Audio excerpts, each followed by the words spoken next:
출애굽기 38장 1절부터 8절까지의 말씀과 21절부터 23절까지의 말씀을 제가 읽고 말씀 나누도록 하겠습니다. 출애굽기 38장 1절입니다. 그가 또 조각목으로 번제단을 만들었으니 길이는 5규빗이요 너비도 5규빗이라 네모가 반듯하고 높이는 3규빗이며 그 네 모퉁이 위에 그 뿔을 만들되 그 뿔을 제단과 연결하게 하고 제단을 놋으로 쌌으며 제단의 모든 기구 곧 통과 부석과 대야와 고기 갈고리와 불 옮기는 그릇을 다 놋으로 만들고 제단을 위하여 놋 그릇을 만들어 제단 주위 가장자리 아래에 두되 제단 절반에 오르게 하고 그 놋금을 네 모퉁이에 채를 꿰 고리 넷을 부어 만들었으며 채를 조각목으로 만들어 놋으로 싸고 제단 양쪽 고리에 그 채를 꿰어 매게 하였으며 제단을 널판으로 속이 비게 만들었더라. 그가 놋으로 물두멍을 만들고 그 받침도 놋으로 하였으니 곧 회막문에서 수종드는 여인들의 거울로 만들었더라. 21절로 넘어갑니다. 성막 곧 증거막을 위하여 레위 사람이 쓴 재료의 물목은 제사장 아론의 아들 이다말이 모세의 명령대로 계산하였으며 유다지파 훌의 자손 손자요 우리의 아들인 부살렐은 여호와께서 모세에게 명령하신 모든 것을 만들었고 단지파 아이사막의 아들 오홀리압이 그와 함께 하였으니 오홀리압은 재능이 있어서 조각하며 또 청색, 자색, 홍색 실과 가는 배실로 수놓은 자더라. 아멘. 오늘 38장에는 37장에 나와 있던 성소와 지성소의 가장 중요한 물건들 외에 성전 뜰에 놓았던 번제단, 흔히 번제단이라고 얘기하는 제단을 만들었고 그리고 물두멍을 만들었습니다. 그러니까 결국은 이제 성수에 가장 필요한 중요한 요소들이 거의 갖춰진 셈이죠. 나머지 집게라든가 또는 이렇게 불을 떠다가 옮기는 거라든가 불을 담는 거라든가 등등의 이러한 기구들은 오늘 본문에 자세하게 나와 있지 않습니다. 결국 지성소를 우리가 본다면 여기 언약궤가 있고 그 다음에 떡상이 있고 등이 있고 그리고 이 바로 앞에 하나님을 향하여 늘 향을 피워드리는 향단이 있고 그리고 바깥으로 나가서 뜰에 바로 나가자마자 물두멍이 있고 그리고 그 물두멍을 지나자마자 번제단이 이렇게 놓여져 있는 우리에게 필요한 지성소에 하나, 성소에 3개, 바깥에 뜰에 2개 이렇게 해서 총 우리가 알 수 있는 내용이 한 6가지 정도 그 외에 뭐 더 자세하게 나올 수 있지만 6가지 정도가 오늘 우리가 읽었던 38장과 그리고 전에 읽었던 37장에 나와 있습니다. 이 모든 것이 무엇을 얘기하고 있을까? 지난번에도 말씀을 드린 적이 있습니다. 하나는 하나님께서 이렇게 자세하게 말씀할 정도로 이것은 중요하다는 뜻이죠. 그럼 어떤 면에서 중요한가? 그러니까 하나님께서 백성 가운데 머물기 위한 언약, 약속. 내가 너와 이제는 마치 부부관계처럼, 식구관계처럼 너와 머무는 데 있어서 이것이 필요하다. 그래서 결국은 하나님께서 그분의 은혜 가운데 우리와 함께 머무는 그 자리 그리고 그 시간, 그 방법, 그 길을 우리들에게 말씀해 주신 내용이 바로 뒤에 쭉 설명된 내용들입니다. 결국은 만약에 이것을 큰 한 단어로 우리가 표현한다면 37장이나 36장이나 또 38장이나 39장이나 전부 다 얘기하고 있는 것은 하나님께서 은혜 가운데 자기 백성 한가운데 내려오셔서 머물고 계시는 그 현장을 백성들이 매일매일 어떻게 경험할 수 있느냐, 그 경험하는 방법을, 그 기구들을 오늘 말씀해 주신 것입니다. 사람들이 누군가에 갈 때에는 옷을 입어야 되죠. 또 멀리 갈 때에는 차를 타야 되죠. 걸을 수도 있지만 또 내가 물을 마실 때에는 컵이 있어야 되고 내가 무언가 일을 할 때에는 도구가 있어야 됩니다. 사람들도 다 본능적으로 그 일을 하려면 이게 있어야 돼, 그거 하려면 그거 있어야 되지 라고 말하는 것처럼 하나님께 나아가는 방법에도 그게 있어야 돼 라고 사람들의 머릿속에 각인시켜주고 그것을 받아들이도록 하나님께서 만들어주신 바로 방법이 우리에게 나와 있는 이런 방법들입니다. 간단하게 정리하면 하나님 지성소에 계시다. 1년에 한 번 하나님이 그 속죄의 그 소에서 용서해 주신다. 백성들은 대속죄의 날에 와서 다 이 성막 주변에 다 지치고 앉아있고 서있든지 앉아있든지 다 있고 그 있는 가운데 대제사장이 떨리는 마음으로 1년에 한 번 여기 들어옵니다. 얼마나 떨렸겠습니까? 1년에 딱 한 번, 만약 여기서 실수라도 한 번 하는 날에는 죽는 날입니다. 그러면 제사장이 죽으면 백성들의 죄는 어떻게 될까요? 용서받지 못하는 거죠. 1년 동안에 쌓여있던 모든 죄를 다 용서받는 날이 그날인데 용서받지 못하는 만약 그 두려움을 가지고 대제사장이나 백성들이 숨을 죽이고 기다리고 있는 그 시간, 바로 하나님께 나아가는 가장 소중한 1년에 한 번 있는 시간입니다. 매일 하나님께 2번 드립니다. 일주일에 한 번 떡상 갑니다. 매일 아침마다 심지 기름 체크합니다. 밤마다 등 켜놓습니다.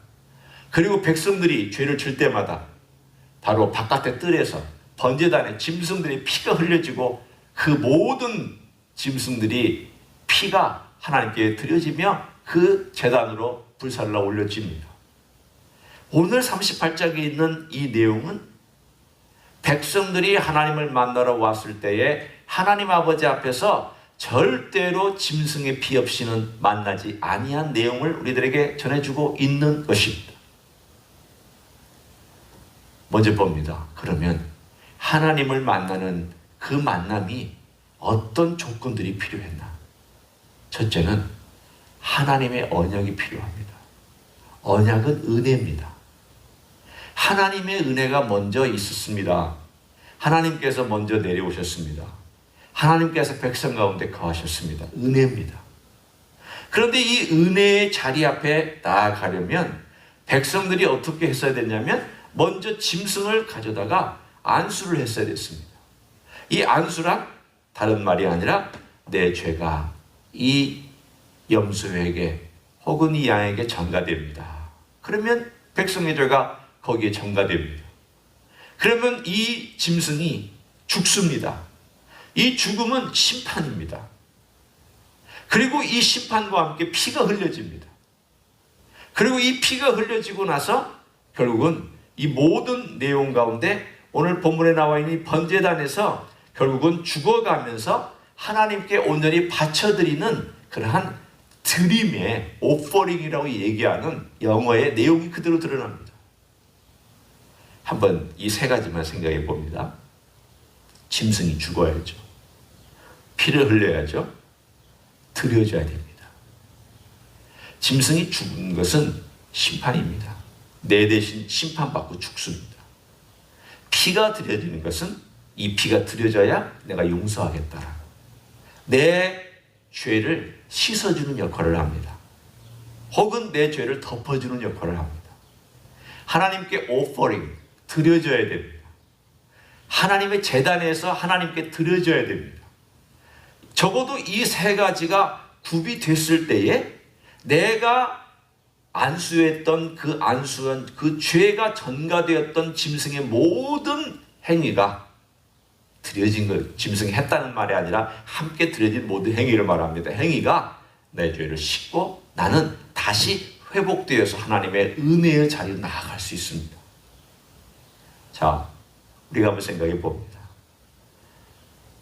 이것을 몇 년 동안 백성들에게 가르쳤을 때에는 하나님께서 원형을 보여주시기 위해서 하나님이 이렇게 모형을 가지고 계속 설명하셨을 때에는 매번 그것을 깨닫고 무언가 원형이 왔을 때에, 오리지널이 왔을 때 백성들이 이게 진짜구나, 진짜 이제는 원형이 왔구나 라고 받아들이기 위해서 하나님이 훈련시키신 내용입니다. 그런데 이걸 백성들이 받아들이지 못했습니다. 오늘 제가 그 얘기를 히브리서 9장에 가서 함께 간단하게 읽고 여러분에게 설명을 해드립니다. 히브리서 9장에 가보면 이렇게 나와 있습니다. 첫 언약에도 섬기는 예법과 세상에 속한 성소가 있더라. 하나님의 예법이 있었고요, 하나님의 성소가 있었습니다. 그리고 첫 언약이었습니다. 예비한 첫 장막이 있고 그 안에 등잔대와 상과 진설병이 있으니 이는 성소라 일컫고, 또 둘째 휘장 뒤에 있는 장막을 지성소라 일컫나니 금향로와 사면을 금으로 산 언약궤가 있고 그 안에 만나를 담은 금 항아리와 아론의 쌍난 지팡이와 언약의 돌판들이 있고 그 위에 속죄소를 덮는 영광의 그룹들이 있으니 이것들에 관하여는 이제 낱낱이 말할 수 없노라. 이 모든 것을 이같이 예비하였으니 제사장들이 항상 첫 장막에 들어가 섬기는 예식을 행하고, 오직 둘째 장막은 대제사장이 홀로 1년에 한 번 들어가되 자기와 백성의 혐오를 위하여 드리는 피 없이는 아니하나니, 성령이 이로써 보이신 것은 첫 장막에 서 있을 동안에는 성소에 들어가는 길이 아직 나타나지 아니한 것이라. 이 장막은 현재까지의 비유니 이에 따라 드리는 예물과 제사는 섬기는 자를 그 양심상 온전하게 할 수 없나니, 이런 것은 먹고 마시는 것과 여러 가지 씻는 것과 함께 육체의 예법일 뿐이며 개혁할 때까지 맡겨둔 것이라. 오늘 9장 1절부터 9절까지 말씀한 내용 가운데 첫 장막, 첫 이런 말씀이 등장합니다. 첫 언이라는 것은 뭐냐면 지나간다는 뜻입니다. 그 다음 온전한 곳이 오면 이거 필요 없다는 뜻입니다. 그러면 다른 얘기로 하면 첫이라는 얘기는 원형이 올 때까지 모형으로서 여전히 효과가 있다는 것이고 유효하다는 뜻입니다. 그러나 원형이 오면 지나가고 이제는 뒷전으로 물러가서 쓸모가 없다는 뜻입니다. 첫 언약은 어떤 언약이었습니까? 모세가 준 언약입니다. 짐승이 죽습니다. 두 번째 언약은 어떤 언약입니까? 새 언약입니다. 누가 죽으셨습니까? 예수님께서 죽으셨습니다. 오늘 이 모든 내용, 결국은 하나님께서 미리 다 준비해 놓으셨다가 원형이 왔을 때에 그 자리를 그 자리에 내어주고 이제는 그 원형을 따라 살도록 우리를 마련해 두신 내용을 오늘 히브리서 9장은 이렇게 설명하고 있습니다. 그러면 이 짐승이 피를 흘리고 죽고 내가 안수하고 했을 때 죄 용서를 못 받은 거냐? 받았습니다. 다만 그때 받아야만 했고, 그 짐승 자체가 죄를 용서해 주실 능력이 있는 것이 아니라 그 모든 것들은 예수 그리스도의 죽음과 직접 연결되어 있었습니다. 예수님의 죽음이란 것을 근거로 짐승의 죽음이 우리의 죄를 사해주는, 미리 앞당겨서 썼던 것 불구하고 우리는 예수님의 죽음이 과거의 사건이지만 그것을 이제는 오늘에까지 미래까지 적용되어서 우리가 사용하고 유효하게 된, 그래서 주님께서 피 흘리신 새 언약은 과거에도 역사하고 오늘 미래에도 역사하고 또 우리보다 더 미래도 역사하는 능력 있는 언약입니다. 따라서 구약의 백성들은 어떻게 구원받았습니까? 당연합니다. 예수님의 피로 구원받았습니다. 신약의 백성들은 어떻게 구원받았습니까? 예수님의 피로 구원받은 것이죠. 예수님의 피 없이는 구약의 백성도 구원이 없습니다. 신약의 백성은 말할 것도 없습니다.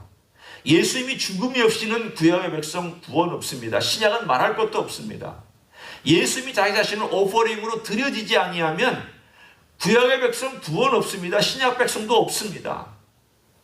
결국은 세 가지가 다 이루어진 것이죠. 죽어야 됐고, 피 흘려야 됐고, 드려져야 됐습니다. 이 세 가지 중에 하나라도 빠지면 그 제사 아닙니다. 온전한 제사 될 수 없습니다. 예수님께서 우리를 위하여 이 땅에 오셔서 하나님께서 열어놓으신 그 길, 그 새로운 언약을 이루시기 위해서 하나님의 은혜의 길로 우리가 다가가기 위하여 그분이 죽으셔야 했고 피 흘리셔야 됐고 자기 자신을 드리셔야만 했고, 이것을 믿는 자가 바로 짐승 위에 자기 손을 얹고 내 죄가 이 짐승에 들여지고 이 피가 흘려지고 죽을 때 저를 용서해 주십시오라고 그렇게 고백한 회개가 바로 이 모든 것에 따라 나오는 우리들의 단 한 가지 요구되는 조건입니다. 우리 행위로 구원받지 않습니다. 얼마나 죄 많이 짓는지, 얼마나 우리 속이 더럽고 추한지, 얼마나 우리는 오염되기 쉬운지, 하루에도 여러 번 잘못을 저지르는 어리석은 인생들이 무엇으로 깨끗하게 될 수 있을까? 이 양심이, 우리의 이 어리석은 생각들이 무엇으로 정결하게 될 수 있을까? 하나님의 은혜죠. 또 구체적으로 말하면 그 하나님 은혜 가운데 우리에게 주신 예수님의 죽으심과 그분의 보혈과 그분이 하나님께 온전히 제물로 드려진 이 모든 것들이 다 우리들에게 적용될 때 우리의 양심이 깨끗해지고 우리의 죄를 씻어주시고 우리의 어리석은 것들을 다시금 고쳐주시고 우리의 미련함을 깨우쳐주신 역할도 하고 내가 죄인이라는 것을 절실히 느끼게도 해주시고 그래 다시 주님 앞에 와서 고백할 때마다 아, 주님이 이렇게 하셨구나. 주님이 이렇게 또 나를 회복시키시는구나. 그래서 은혜의 자리, 하나님께 나아갈 수 있는 자리를 마련해 주시는구나. 그것을 우리로 하여금 경험하게 만들어 주십니다. 따라서 오늘 우리는 38장을 보면서 히브리서 생각해야 됩니다. 왜냐하면 옛 언약은, 첫 번째 언약은 새 언약을 가리키고 있는 화살표고 새 언약은 본체며 오리지널이며 원형이기 때문입니다. 그 원형은 예수 그리스도를 오늘도 모시고 살면서 그분 안에서 그 은혜가 얼마나 귀한 것인지 오늘 하루도 그 은혜 때문에 그 보혈 때문에 내가 정결하게 되고 그 안에서 살아갈 수 있다라고 하는 이 자신감 때문에 오늘도 담대하게 주의 보혈 의지해서 하나님의 보좌 앞에 나아가는 여러분 되시기를 예수님의 이름으로 간절히 축원합니다. 기도하시겠습니다. 주님께서 이 땅에 오셨습니다. 육신을 입고 이 땅에 오셨습니다. 생명 되신 분이 인간의 생명이 되셨으며 빛이신 분이 이 땅에 세상의 빛으로 오셨습니다. 그러나 세상의 백성들도 자기 백성들도 주님을 영접하지 아니하였습니다. 그러나 영접하는 자, 곧 그 이름을 믿는 자에게는 하나님의 자녀가 되는 권세를 주시겠다고 약속하셨으니 감사합니다. 주님께서 친히 죽으셨고 주님께서 친히 피를 흘리셨고 주님께서 친히 제물이 되어주셔서 아버지께 제물을 드리셨습니다. 감사합니다. 이것 때문에 우리가 근거하여 회개할 수 있으며 은혜의 보좌 앞에 담대히 나아갈 수 있어서 감사를 드립니다. 오늘도 주님의 보좌 앞에 나아가며 그 보좌 앞에서 기도하고 주님의 보혈 의지에서 용서받고 주님의 보혈 의지하여 오늘도 하나님의 보좌 앞에 나아가는 귀한 하루 되게 축복하여 주시옵소서. 이제는 우리 구주 예수 그리스도의 은혜와 하나님 아버지의 극진하신 사랑과 성령 하나님 교통하심의 역사가 오늘도 우리 주 예수 그리스도의 보혈과 죽으심과 공로로 말미암아 하나님 아버지 앞에 나아갈 수 있으며 그 보좌 앞에 담대히 나아갈 수 있음을 감사함으로 오늘도 주님과 교제하고 주님을 의지하고 살기를 소원하는 가정에서 예배드리는 모든 종들 위에와 주임제 이스교회 위에와 이민교회들과 한국교회들과 선교사님들 위해 이제로부터 영원히 함께 하실지어다. 아멘.